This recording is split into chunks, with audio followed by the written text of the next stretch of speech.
Imagine stepping into an ancient palace abandoned for centuries, where shadows whisper and statues watch with ruby eyes. And then, in the silence, a sound breaks through. A desperate plea from a creature thought to exist only in myth. A baby dragon begging for help at the feet of a forgotten empire. What happens next will test courage, defy protocol, and change the destiny of more than one world.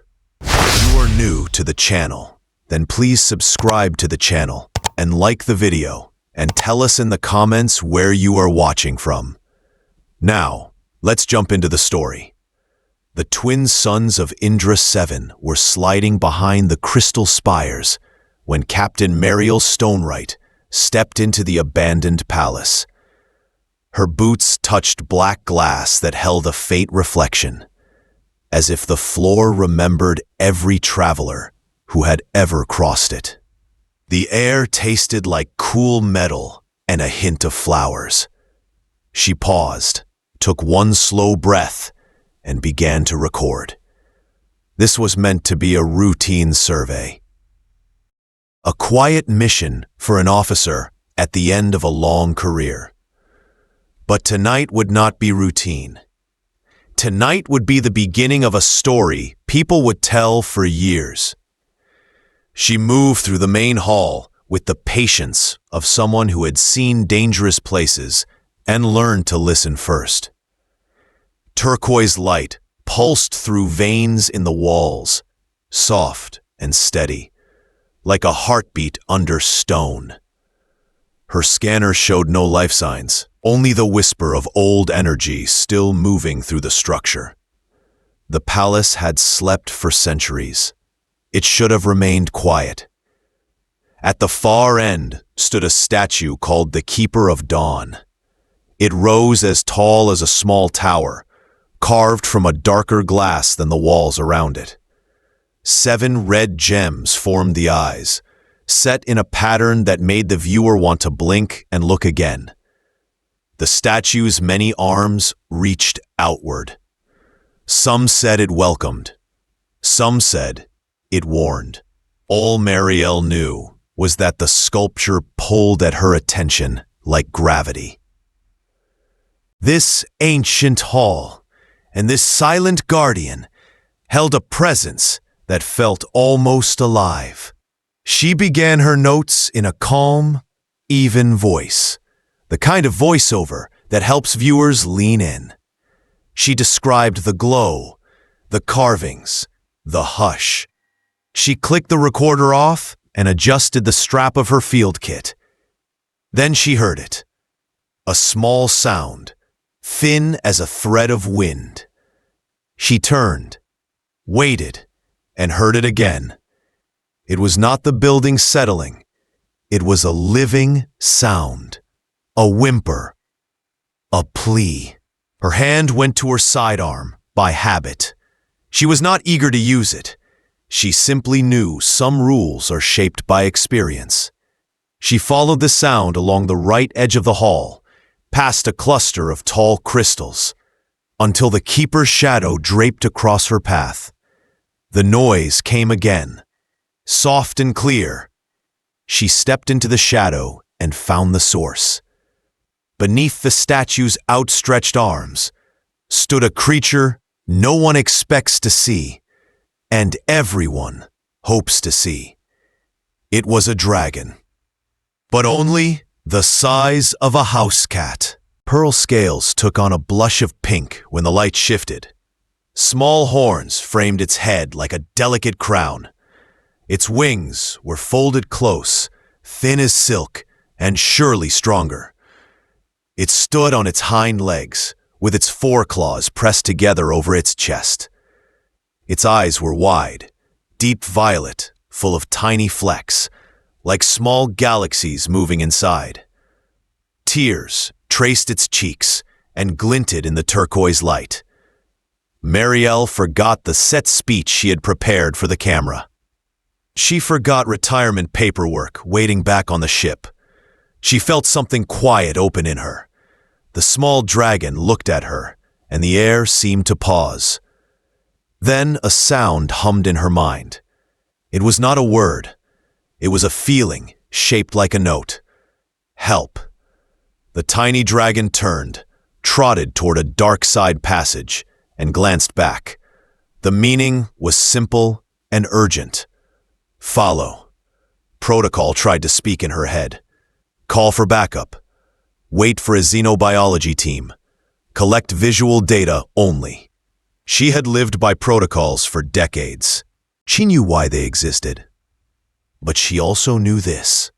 Sometimes the right act is obvious, and delaying it is the real risk. She holstered the sidearm and raised her empty hands where the little one could see. "All right, little one," she said in a steady, low voice, good for a microphone and good for a frightened heart. "Show me." The dragon chirped softly and moved into the passage. Mariel followed. The corridor narrowed and spiraled downward. The walls carried writing that refused to sit still, as if the letters woke up when a living mind came near. Her recorder tried and failed to catch the shapes. She walked carefully, counting breaths to keep time, listening for any change in the soft footsteps ahead. The air warmed. The scent shifted from cool metal to jasmine and clean rain. The light changed from turquoise to gold. She reached a final curve and stepped into a chamber that felt like the inside of a dream made real. It was a garden under a glass dome. Pools of luminous water formed circles around beds of strange plants that swayed without wind. Above, the dome did not show the sky of Indra 7. It displayed a field of stars she did not recognize, turning slowly like a quiet clock. And at the center of the garden lay a dragon as large as a shuttlecraft, wings folded, body marked with deep wounds, breath ragged but steady. The small dragon ran to the giant's head, trilling soft notes. The great eyes opened, the same violet as the little ones, but dulled by pain and fatigue. Those eyes were not the eyes of a beast. They were the eyes of a thinker, a parent, a traveler who had come far and paid dearly. Music touched Mariel's mind again. This time, it carried pictures. A sleek organic ship descending in fire. Hunters with hard faces and crackling weapons. A desperate flight to a place of old safety. The palace. The keeper. The call. She knelt without thinking. Field log. Sentient beings discovered. 1 juvenile, 1 adult, injured. Requesting medical team with adaptive gear. Advise patrol to prepare for possible hostile contact. The voice from orbit began to ask questions. She ended the call.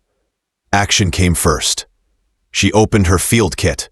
Foam, wraps, multi-tools, heat packs. She kept her voice gentle and clear. The kind of narration that steadies viewers and patients alike. "I am going to help," she said to the great dragon, "if you allow me." The mother studied her for a long second, then reached a foreleg forward. It was not a threat. It was consent.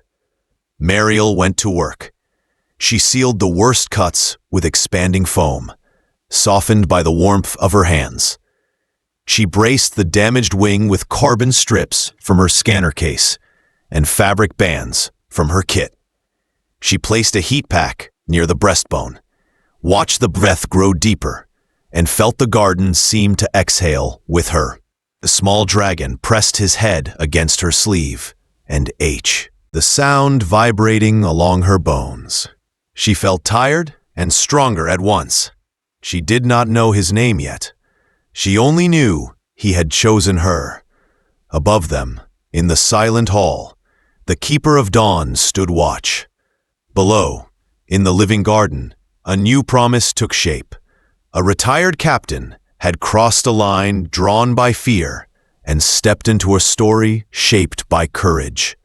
For the first minutes of this tale, that is all the audience needs to hear.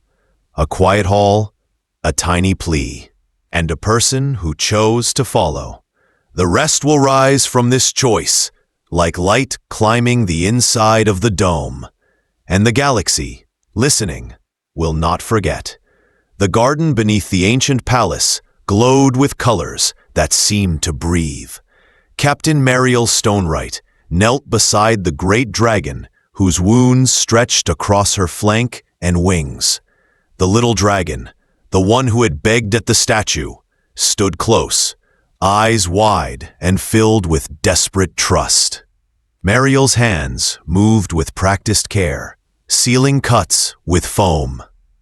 Using strips from her equipment to brace the twisted bones, she spoke softly, both for herself and for the creatures who clearly understood her tone, if not her words.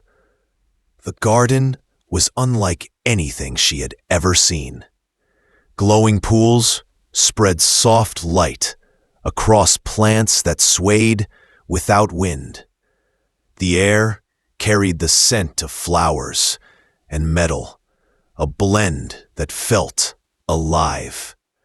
Above them stretched a glass dome, but instead of showing the planet's sky, it revealed a slow dance of stars, unfamiliar and endless. It was a hidden place, untouched by time, yet still alive with ancient power. As she worked, Mariel's communicator came alive. Captain Stonewright, this is pilot Mila Quaid. We are holding orbit. 3 unidentified ships are approaching the system. What are your orders? The voice was steady, but Mariel heard the edge beneath the calm. She kept her eyes on the wounded dragon.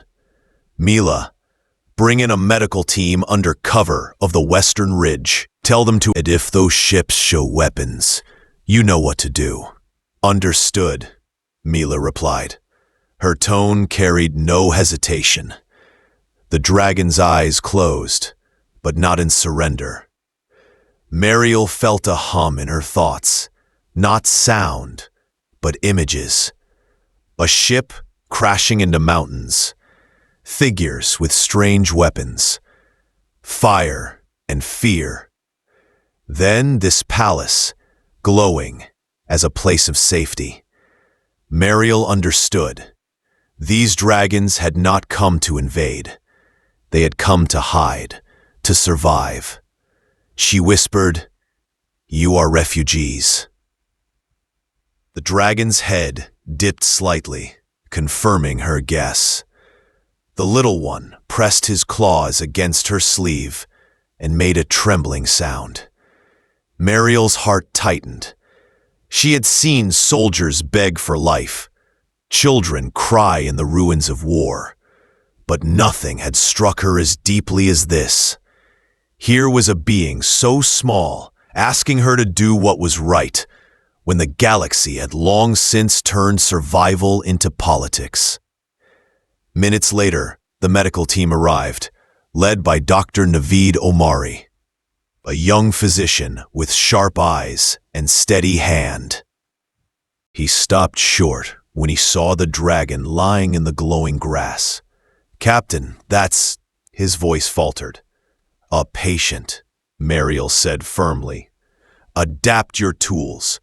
Make them work." To his credit, Navid recovered quickly. His team set up a trauma bay with scanners and modular equipment, calibrating everything to an unknown biology. They adjusted their machines to read patterns instead of human numbers. The great dragon tolerated the care with a patience that spoke of deep will. The small one stayed close, humming as if lending strength. Above them, faint rumbles shook the dome. Mila's voice returned, calm but clipped. "Captain, those ships fired first. We've recorded proof. We're engaging now." The garden trembled with each distant clash. Mariel kept her focus on the dragon's wounds. She knew fear could wait, but a dying creature could not. Navid reported quickly. "Her body adapts faster than expected. Medication is working. The foam is stabilizing, but she needs more than we can." Mariel nodded. "We buy her time until we can give more." The little dragon pressed his head against the larger one and sang low and steady. The medical monitors responded, showing stronger pulses. Navid looked at the readouts and shook his head with wonder. "He's helping her," he whispered. "His voice is affecting her vitals." The skirmish above the planet ended in less than an hour. Mila's final report carried a trace of triumph. 2 enemy ships disabled, 1 destroyed. "No losses on our side. The Varkos cartel won't be landing here today." Mariel felt relief, but it was the quiet kind, tempered by what she knew. They would come again. They always did. With danger pushed back for now, she allowed herself a breath and studied the dragons. The mother opened her eyes, tired but aware. In Mariel's mind came a clear, steady image, her name, Saloon. The small one followed with his own name, bright and curious, Orin. Mariel said their names aloud, slow and careful, as though anchoring them in reality. Saloon blinked, and Orin chirped, pleased to hear the sound. Over the next hours, the medical team worked, and Mariel kept watch. She spoke notes into her recorder, but her voice had shifted. It was no longer the detached tone of an officer cataloging ruins. It was the voice of someone who had stepped across a line she could not return from. Unknown sentient beings encountered. They are not a threat. They are survivors. Ethical duty is clear. I have made my choice. That night, when the medical team rested in shifts, Mariel sat by Saloon's side. Orin curled against her leg, his warmth surprising and steady. She looked at the great dragon's wounds, at the fragile trust placed in her, and felt something new. It was not duty alone. It was a vow. She spoke it aloud, her voice low and certain. "No one will harm you while I draw breath. I will stand with you, whatever it costs." The garden seemed to hear her. The glowing pools rippled, and the plants leaned slightly in her direction, as though the ancient palace approved. In that moment, Captain Mariel Stonewright, once considered finished by her command, became something else. Not a retiring officer, not a weary explorer. She became a guardian, bound not by orders, but by choice. And above them, the stars beyond the dome turned slowly, as if marking the beginning of a promise that would change more than one life. The palace of Indra VII no longer stood in silence.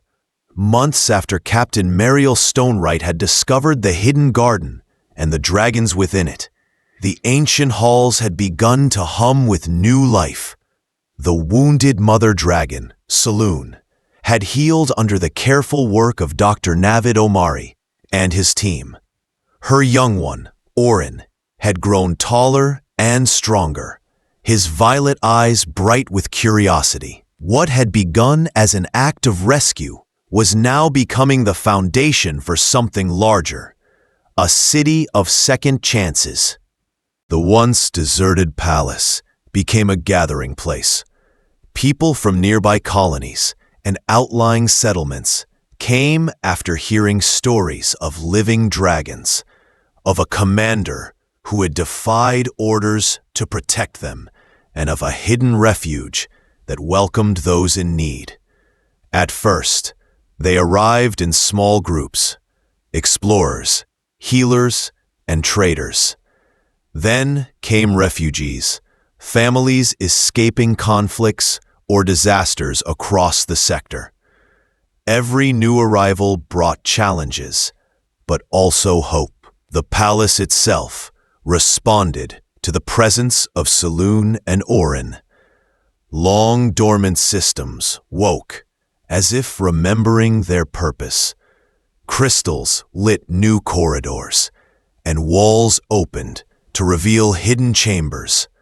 Scholars studying the ancient markings realized that the palace had once belonged to a race capable of shifting forms, able to walk as humans or soar as dragons. Now, with Saloon's return, the palace seemed eager to serve again. Mariel set up her base of work in a chamber near the Great Garden. Though she still wore the uniform of the colonial authority, she was no longer acting as their quiet retiree. Here she became something else, a leader chosen not by rank, but by trust. Saloon often joined her, sometimes in dragon form, sometimes in a tall humanoid shape, of shimmering dark skin and violet eyes. Together, they listened to the voices of those who came seeking safety. Orin had become the heart of the new community. Though young, he displayed abilities that astonished both humans and dragons. Broken machines would begin to work again when he hummed. Sick children grew stronger after resting near him. Yet he never saw himself as special. To Orin, helping others was as natural as breathing. Naveed documented every discovery, and his findings spread quickly through the colonies. He confirmed that the dragon's blood carried healing properties. Their scales produced resilient materials, and their knowledge could transform agriculture and medicine. But Mariel set strict boundaries. No harvesting, no exploitation. Every gift was to be given freely. This rule became a cornerstone of the growing city. As weeks passed, the first true refugees arrived from beyond Indra 7. They were crystalline beings, slender dragons whose bodies shimmered like glass under starlight. They called themselves the Glasswings. Hunted by raiders in a distant asteroid field, they had fled with nothing but hope. When they reached the palace gates, their leader, frail yet proud, spoke a single plea: sanctuary. Mariel and Saloon welcomed them without hesitation. Naveed worked tirelessly to adapt medical tools to their crystalline biology. Orin, thrilled by their arrival, learned their musical language in days and echoed it back to them, earning laughter that rang like bells. The city grew richer, not only in numbers, but in spirit. Life was not easy. Building a city of second chances required work at every turn. How to house beings who thrived in cold vacuum? How to feed creatures who lived on starlight instead of bread? How to govern when half the council spoke through music or color? But every question drew answers when people worked together. Engineers combined human design with dragon crystal growing methods to create homes that grew like living structures. Farmers experimented with alien seeds until green shoots rose from dry soil. Teachers built classrooms where human children and dragon hatchlings studied side by side. Mila Quaid continued her role as protector of the skies. She and her patrol kept Varkos raiders at bay, recording every encounter as proof of aggression. Though threats remained, the city on Indra 7 stood firm. Its very existence became a message. Cooperation could outlast fear. Mariel often walked the terraces at dusk, watching lanterns glow along the streets and hearing the mixture of voices, human, dragon, and glasswing, rise together. It no longer felt like an outpost. It felt like the beginning of a new way of life. "We are building more than homes," she said once to Navid. "We are building promises." The promises reached beyond survival. Saloon shared fragments of her people's lost knowledge, ancient healing arts, and clean energy systems. Traders carried these discoveries back to the colonies. Soon, whispers spread across the frontier. Indra 7 was not just a refuge, but a beacon of possibility. Yet Mariel knew the Varkos cartel had not forgotten. Messages arrived cloaked in threats, claiming ownership of the dragons and their gifts. Mariel responded firmly. "They are not property. They are people. They are free." Still, she understood the danger. More battles would come.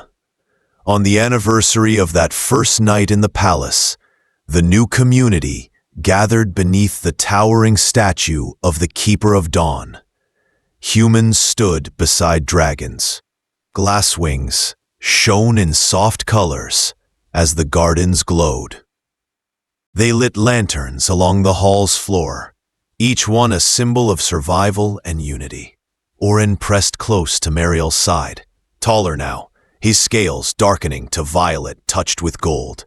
He looked at the statue with the same hopeful gaze he had shown on the day they met. Mariel rested her hand on his head, and in that moment she felt the truth. The palace was no longer just a relic. It was alive again. It had become a city of second chances, where beings once hunted and broken had found safety and strength. Mariel looked out over the gathering. Her voice, steady and simple, carried through the hall as though meant for every ear, near and far. "We are more than survivors. We are builders of tomorrow." The Keeper of Dawn's ruby eyes gleamed in the light of the lanterns, as if approving. And above the dome, stars turned slowly, watching a city rise where despair had once lived. This was no longer the end of Mariel's career. This was the beginning of a story that would echo across the galaxy. The city that had grown around the ancient palace of Indra 7 no longer belonged to silence. It belonged to voices, to hope, and to a fragile unity that carried the weight of survival. Dragons and humans lived side by side, and the glasswings, shimmering beings of crystal and song, had begun to heal from their long exile. Captain Mariel Stonewright walked those streets often, watching children run across bridges of living crystal, hearing merchants speak in a mix of human words and dragon tones. It was not perfect, but it was alive. Yet the wider galaxy had finally turned its gaze toward Indra 7. An assessment team arrived from Earth Station. Their ships descended with smooth precision, bearing the seal of the Central Authority. Their leader, Director Rourke, was a man of measured words and colder eyes. He carried with him documents, rules, and the power to decide whether the city of second chances could exist under Earth's law. Rourke's first words to Mariel were careful. "You have taken great liberties," he said. "You established policies without authorization. You welcomed unknown species without proper quarantine. You shared knowledge without approval. This settlement may be many things, Captain, but it is not sanctioned. Mariel met his stare with steady calm. We have saved lives. We have stopped hunters who trade in blood and fear. We have given safety to those who had none. If that is against protocol, then perhaps protocol has lost its way. The team spent weeks inside the palace. They recorded Saloon's medical recovery. They studied the gardens where alien plants grew in perfect order. They watched the glasswings carve resonance halls that rang like bells at sunset. They even followed Orin, who had grown larger now, his scales shimmering with streaks of gold. Children ran to him, unafraid, and he lowered his head so they could touch his warm scales. The team saw all of this, but their reports remained guarded. Director Rourke spoke again after a long council session. Marvels do not erase danger. These beings may one day rise against us. Earth cannot allow uncontrolled power to grow unchecked. Before Mariel could answer, Orin stepped forward. He had been listening quietly, his eyes steady, his breath calm. He moved into the center of the hall, beneath the towering statue of the Keeper of Dawn. There he paused, wings folded, and a hum began deep in his chest. Light gathered around him, soft at first, then brighter, until his body became a shape of radiance. It was as if the palace itself poured energy into him. The light did not blind, but it filled every corner of the hall. People fell silent. Even Director Rourke could not look away. And then Orin spoke, not with the musical tones that echoed in minds, but in clear, human woe. I am Orin of the palace at dawnfall. We do not seek permission to exist. We offer partnership. His voice was steady, young, yet filled with power. We could have hidden. We could have rebuilt in shadows. Instead, we chose trust. We chose to stand with those who saw us as more than resources. We chose to believe in something greater than fear. The silence that followed was heavy. Director Rourke finally said, "And if we refuse your offer?" Orin's light dimmed slightly, though his voice did not falter. "Then you lose an ally who would have stood beside you. You lose the chance to build a future stronger than either of us could create alone." Saloon stepped forward, her humanoid form tall and graceful, her violet eyes glowing softly. "We ask not for control. We ask for recognition. We bring healing, knowledge, and peace. We wish to share, not to conquer." Mariel's voice joined theirs. This city was built on second chances. Let Earth prove that it values life over fear. The Keeper of Dawn's statue loomed above them, its ruby eyes glinting in the lantern light, as though it listened. The team members exchanged uncertain glances. They had seen the garden's beauty. They had watched children play beside dragons. They had witnessed Orin's transformation. They could not deny what stood before them. At last, Director Rourke set his documents down. His tone was still careful, but it carried a weight of change. "Prepare the treaties. Recognition will be granted. This will not be regulation. This will be partnership." The signing ceremony filled the great hall. Humans, dragons, and glasswings stood together. Lanterns lined the floor, their glow mirrored in the polished glass walls. Representatives placed their marks on parchment and crystal alike. Saloon added her symbol, old and timeless. Mariel signed with a steady hand, and Orin pressed his foreclaw onto the treaty, leaving a mark that shimmered like living fire. When the final signature dried, voices rose in celebration. Humans embraced dragons. Glasswings sang their bell-like notes, filling the hall with resonance. Navid declared it a moment that history would remember as the day survival became unity. Mila raised a glass of crystal wine and whispered to Marielle, "You actually did it." But Marielle shook her head, her eyes on Orin. "We all did it, together." Later that evening, Marielle stood once again before the statue of the Keeper of Dawn. The ruby eyes seemed softer now, as though proud of what had unfolded beneath them. Orin stood at her side, his light dimmed to a warm glow, his gaze full of trust. She whispered, "When I first walked into this palace, I thought you were only stone. But you are a promise that sanctuary is real, that trust is stronger than fear, and that even the smallest voice can change a world." Outside the dome, stars wheeled across the sky. Ships prepared for their first missions, carrying dragon knowledge to distant colonies. And in the heart of the palace, the vow of partnership stood stronger than any wall. The light had chosen, and it had chosen unity. Indra 7 was no longer a forgotten ruin.